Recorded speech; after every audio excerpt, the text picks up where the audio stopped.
అసలే ఎండాకాలం, ఎండలు మండిపోతున్నాయి. కడుపులో చల్లగా అవ్వాలంటే ఈ మసాలా మజ్జిగ తాగాల్సిందే అని మా అమ్మతో మసాలా మజ్జిగ చేయించా. సో ముందుగా దీన్ని ఎలా తయారు చేయాలని నేనైతే వీడియోలో చెప్తాను. సో ఇంట్లో మీరు కూడా ఇలా చేసుకొని మీ పిల్లలకు మీరు తాగించి కడుపుని చల్లగా చేసుకుంటారని అనుకుంటున్నాను. సో ముందుగా అయితే ఒక లీటర్ పెరుగు తీసుకొని అందులోకి చల్లని నీరు లేదా ఫ్రిడ్జ్లో ఉన్న వాటర్ తీసుకొని కలిపేసుకొని కొద్దిగా ఉప్పు వేసుకొని కలుపుకోవాలి.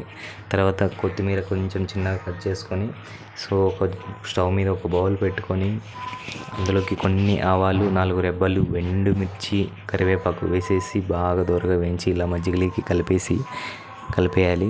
చివరిలో కట్ చేసుకున్న కొత్తిమీరని వేసేసుకొని బాగా చల్లదనం వచ్చేలాగా ఫ్రిడ్జ్లో పెట్టుకొని అరగంట తర్వాత తీసి మళ్ళీ ఒక గ్లాసులో పోసుకొని తాగితే ఉంటుంది.